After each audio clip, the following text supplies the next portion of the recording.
अवधूत चिंतन श्री गुरुदेव दत्त श्री स्वामी समर्थ। मी नीलम आपल्या स्वामी चॅनल मध्ये तुमचं मनापासून स्वागत करते। स्वामी महाराज तुमच्या मनातल्या सगळ्या चांगल्या इच्छा पूर्ण करू देत हीच आपल्या स्वामींसाठी प्रार्थना करते आणि व्हिडिओला सुरुवात करते।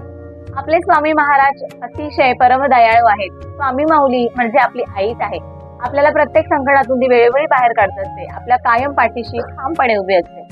स्वामी प्रत्येक वेळी भिवू नकोस, मी तुझ्या पाठीशी आहे या वचनाची प्रचिती देत असतात। स्वामी हम गया नहीं जिंदा है हे जे त्यांचं वाक्य आहे त्याची खरीच आपल्याला प्रचिती कायम येते। स्वामी खरंच आहेत, ते अजूनही कुठे आपल्यातून गेलेले नाहीयेत, अजूनही ते आपल्या आसपास आहे। जेव्हा आपल्याला गरज लागते, जेव्हा आपण मदतीसाठी हाक मारतो तेव्हा ते लगेच धावून येतात। खरंच आपले स्वामी खरंच परम दयाळू आहेत, परंतु प्रत्येकाला याची प्रचिती येते का? काही लोक म्हणतात की मी स्वामींची एवढे वर्ष सेवा करतोय, कशाचाच फायदा झाला नाही, कशाचाच गुण नाही आला, स्वामी माझं कधी ऐकतच नाही। असं जर तुमच्याही बाबतीत घडलं असेल तर हा व्हिडिओ शेवटपर्यंत नक्की ऐका। या बाबतीतच आपण आजच्या व्हिडिओवरती बोलणार आहोत की खरंच स्वामी आहेत का आणि स्वामी खरंच आपल्या भक्ताच्या मदतीला धावू येतात का, आणि जेव्हा नाही येत तेव्हा स्वामी कुठे असतात। तर व्हिडिओ शेवटपर्यंत नक्की ऐका, कुठेही स्किप करू नका, म्हणजे तुम्हाला सगळ्या प्रश्नांची उत्तरं सापडतील। वेळा असं होतं की आपल्या मनात एक प्रश्न येतो की अरे मी स्वामींची एवढी सेवा करतोय, आयुष्यात एवढ्या परीक्षा का आहेत, एवढं मी करून सुद्धा मग माझ्या आयुष्यातल्या जे काही परीक्षा आहेत, जे काही कठीण काळ आहे तो का नाही जात आहे। बघा असेही मला कमेंट झालं की 11 गुरुवारचे व्रत करून सुद्धा मला फरक नाही पडला, किंवा बाकी सुद्धा मी स्वामींच्या तारक मंत्राची सेवा केली, स्वामी चैत्र तारामंत्राची सेवा केली, पण मला काहीच फरक नाही जाणवला। तर मी त्यांच्यासाठी तुम्हाला एकच सांगेन, तुम्ही असं स्वामींवरती अविश्वास ठेवू नका की आज मी सेवा केली आणि स्वामींनी ऐकली नाही। स्वामी ऐकतात। जेव्हा तुमच्या आयुष्यात अचूक वेळ येईल तेव्हा तुम्हाला त्याचं फळ नक्की मिळेल। अशा आयुष्यात खूप संकट आहेत रे, तुम्हाला संकट आहेत, मला संकट आहे, आपल्या आजूबाजूला जाऊन बघा, प्रत्येक जण वाईट काळातून चाललाय, काही ना स्वामी किती संकटांना आपल्यातून बाहेर काढणार। पण तरीही स्वामींवर तुम्ही 100% विश्वास ठेवा, कोणतीही सेवा करा, नाही जमलं तर फक्त स्वामींचं नाव घ्या, स्वामी तुम्हाला त्याच्यातून नक्की बाहेर काढतील। भले वेळ लागतो तर त्यामागे सुद्धा काहीतरी तथ्य आहेत। बघा आपल्या कर्माची जी भोग आहेत ते आपल्याला भोगायचेच आहेत, या जन्मीचेच आपल्याला भोग नाही भोगायचे। स्वामी म्हणतात तुमच्या मागील आयुष्यात असे कितीतरी जन्म जे आहेत, 5, 6, 7 जे जन्म आहेत त्याचे भोग जे असतील ते तुम्हाला भोगायचे। आपण ह्या जन्मात आपण चांगली पुण्य करतोय किंवा चांगली कर्म करतोय, पण आपल्याला मागील जन्मात आपण काय केलंय तुम्हाला माहितीये का? जर मागील जन्मात आपण काही वाईट केलं असेल, काही चूक झाली असेल किंवा आपल्याकडून काही पाप घडलं असेल तर त्या जन्मातलं आपल्याला जे आहे ते ह्या जन्मात भोगायचंय। त्याच्यामुळे जर तुमचं लगेच काम होत नसेल, सेवा केल्यामुळे सुद्धा जर तुम्हाला फळ मिळत नसेल तर त्याच्या मागचं हे सत्य आहे। सगळ्यात महत्वाचं कारण आहे ते म्हणजे आपल्या मागील जन्माची कर्म। आणि ह्या जन्मात सुद्धा तुम्ही स्वामींसमोर कसे वागताय आणि स्वामींच्या पाठीमागे कसे वागताय यावरही बरंचसं अवलंबून असतं। आणि आपले जे कर्म आहेत, आपले जे भोग आहेत ते जेव्हा तुमचे संपतील त्याच्यानंतर तुमच्या आयुष्यात चांगली तुम्हाला फळ मिळणार आहे। त्यामुळे ह्या आयुष्यात तरी आपल्याला समजतंय ना, ह्या जन्मात तरी आपल्याला समजतंय ना की मला चांगली कर्म करायची जेणेकरून माझं पुढचं आयुष्य व्यवस्थित जाणार आहे, तर किमान हा जन्म मनुष्य जन्म जो असा आहे तो आपल्याला बुद्धी दिलेली देवाने, तर ती चांगल्या पद्धतीने वापरा आणि त्या ह्याने वागा। बघा या जन्मात जर तुम्ही चांगली कर्म कराल त्याचं तुम्हाला नक्की फळ मिळेल। आपले आई वडील जे काही चांगलं करतात किंवा त्यांची जी चांगली कर्म असतात त्यामुळे मुलांना चांगलं मिळतं, परंतु तेच जर आई वडील चुकीचं वागत असेल, त्यांचे जर कर्म वाईट असेल तर त्याचे जे फळं असतात ते मुलांना भोगायला लागतात। म्हणून मी प्रत्येक आई वडिलांना सांगेन की तुम्ही चांगली कर्म करा जेणेकरून आपल्या मुलांचं पुढे जाऊन आयुष्यात चांगलं होईल। त्याच्यामुळे या जन्मात आपल्याला वेळ आहे ना, आपल्याला जमतंय ना, तर आपण ह्या जन्मात चांगली कर्म करूया। गतजन्मीची कर्म, तर गतजन्मीची कर्म काही नाही भोगायचीच आहेत, ती भोगून आपल्याला पार पडायचं। पण जर स्वामींची तुम्ही सेवा केली, स्वामींचं नाव जर तुम्ही घेतलं तर त्या भोग जे आहेत, जी गेल्या जन्मीची जी काही वाईट कर्म आहेत, जे काही भोग आहे ते भोगायला ना थोडा त्यातला त्रास कमी होतो। हेही तुम्हाला बऱ्याच साऱ्या कमेंट्स येतात, ताई मी ही सेवा करू का, मग इच्छा पूर्ण होईल का? तर मलाही ते माहिती नाहीये की तुमची इच्छा पूर्ण होईल का। माझं एक काम आहे की मला जी सेवा माहितीये की ही सेवा केल्यामुळे असा फरक जाणवतो किंवा हे तुमचं काम होईल, हे जे माझं काम आहे ते मी तुमच्यापर्यंत पोहोचवते। ती सेवा करताना तुम्ही तुमचे एफर्ट्स किती देताय, तुम्ही ती सेवा कशा प्रकारे करता यावरती सुद्धा खूप अवलंबून असतं। मी सांगितलं की तुम्ही 11 गुरुवारचे व्रत करा, तुमच्या मनातली इच्छा पूर्ण होईल, पण ते 11 गुरुवारचे व्रत करताना तुम्ही ते व्रत कसं करताय, तुम्ही त्याच्यात ज्या सेवा आहे त्या सगळ्या करताय का? मला अशा सुद्धा बऱ्याचशा कमेंट्स येत होत्या की मला वेळच मिळत नाहीये 21 अध्याय वाचायला, मग मी फक्त 21वा अध्याय वाचू का? मला खरंच सांगते मला अशा 2 कमेंट्स आल्या होत्या की मी डायरेक्ट 21वा अध्याय वाचू का? पण असं कसं होणार ना, जर तुम्ही तुमच्याकडून सेवा पूर्ण देत नाहीये तर स्वामी तुमची इच्छा पूर्ण का करतील? तुमचं जर मन अंतःकरण जर शुद्ध असेल ना तर तुम्हाला सेवा करण्याची सुद्धा गरज नाहीये। कधी कधी असं पण होतं, तुम्ही पहिला गुरुवार केला, दुसरा गुरुवार केला आणि तुमची इच्छा पूर्ण झाली। अशाही मला बरेचसे मेसेज आले की ताई मी तुमचं ऐकून गुरुवार केले आणि माझे 2 गुरुवार झाले, माझी इच्छा पूर्ण झाली, परंतु अशाही कमेंट्स आहेत, कधी कधी 11 गुरुवार पूर्ण होऊन सुद्धा इच्छा पूर्ण होत नाही. मग याचं काय आहे उत्तर? तर आपली कर्म. पण वेळ लागेल, पण इच्छा नक्की पूर्ण होईल, कारण स्वामी महाराज तुमच्या कायम पाठीशी उभे असतात. त्याच्यामुळे जीही सेवा कराल ना ती 100% जीव ओतून करा. तुम्हाला एखादी सेवा करायला पूर्ण वेळ मिळत नसेल तर तुम्ही सेवा करू नका. सेवा करायच्या आधी बघा की ही सेवा आहे तर मला एवढी सेवा जमेल ना, 2 दिवस मी करेन आणि मग मी कंटाळेन किंवा मग मी करायची म्हणून करेन, करू नका. तुम्हाला जर 100% माहिती आहे की मला एवढा वेळ देणं शक्य आहे आणि माझा स्वामींवरती 100% विश्वास येते की माझ्याकडून ते सेवा करून घेतील आणि माझ्या सेवेचे फळ मला अवश्य मिळेल, हा 100% तुम्ही विश्वास ठेवून नक्की होईल. मी हा तुम्हाला शब्द देते.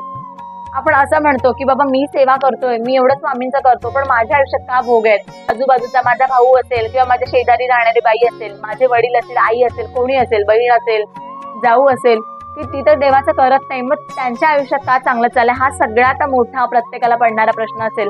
तुम्हालाही सुद्धा आता जाणवत असेल की अरे हा ना, मलाही असं वाटतं की मी आज देवाचं एवढं करतोय, माझ्या आयुष्यात काही वाईट नाही होत चाललंय, आहे नॉर्मल, पण जे काही अगदीच मला हवंय माझ्या म्हणजे माझ्या कुवतीनुसार जेवढं मी करतोय त्यानुसार मला नाही मिळत आहे, पण माझ्या समोरचा मला काहीच करत नाही, मग त्याच्या घरी अक्षरशः लक्ष्मी नांदतीये किंवा त्याच्या मनातलं सगळ्या इच्छा पूर्ण होतात, तो तर किती ऐश्वर्यात राहतोय, मग असं का? मग स्वामींचं तर तो नाव पण घेत नाही, देवाचं तर काही करत नाही, मग त्याच्या आयुष्यात एवढं चांगलं कसं चाललंय? मग देवाचं करून काय फायदा आहे असंही आपल्याला वाटतं. पण त्याच्या मागे एकच मी कारण सांगेन, त्याने गेल्या जन्मी काहीतरी चांगले कर्म केले असतील, चांगली पुण्याई असेल, म्हणून तो या जन्मात त्याचा उपभोग घेतोय. परंतु ते जे आता त्याचं चांगलं चाललंय ना, ते गेल्या जन्माची पुण्याई आहे, परंतु ती पुण्याई त्याने या जन्मात वापरली आहे. पण या जन्मात त्याची वाईट कर्म आहे, तो जर उन्मत्त झालेला आहे, त्याला सुद्धा ते भोगायचंय.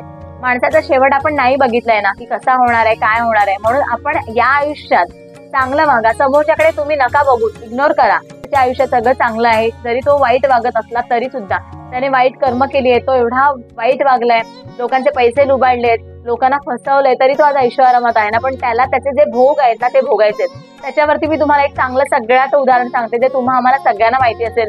आपण स्वामींच्या तर सारामृत प्रत्येक जण ऐकतोय, वाचतोय, तर त्याच्यामध्ये बघा स्वामींची जी सगळ्यात जवळची भक्त होती ती म्हणजे सुंदराबाई.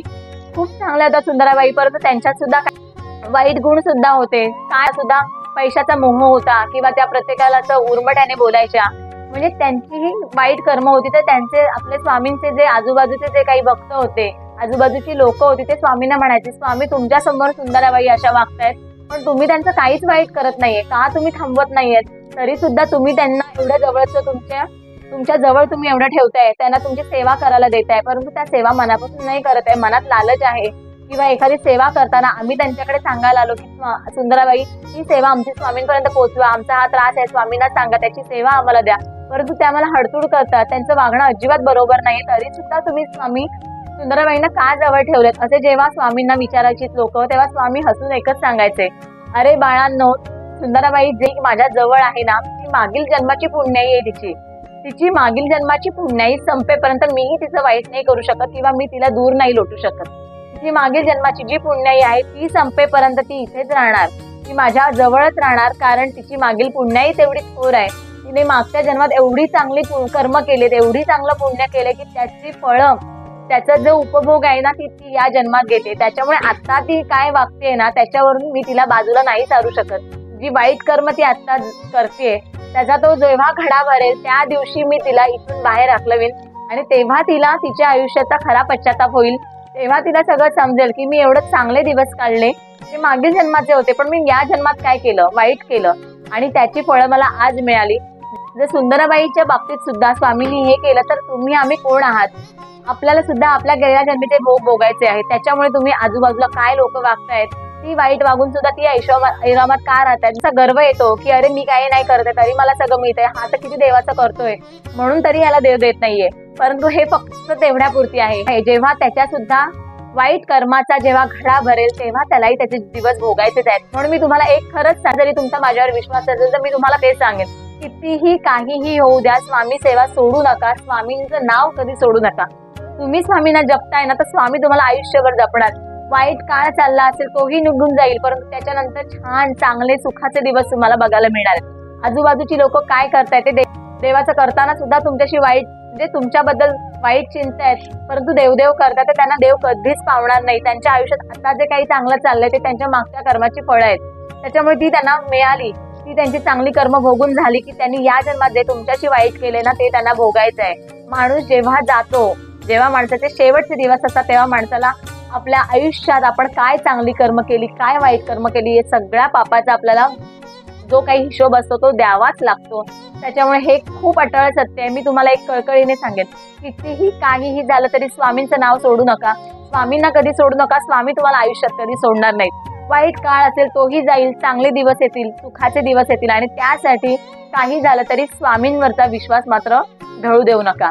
त्याच्यामुळे मी केलेली प्रत्येक सेवा, मी केलेलं प्रत्येक स्वामींचं नामस्मरण हे फक्त आणि फक्त मनापासून केलंय आणि स्वामी मला त्याचं फळ कायम देतील हा विश्वास 100% मनात ठेवा आणि स्वामींचं नाव घ्या.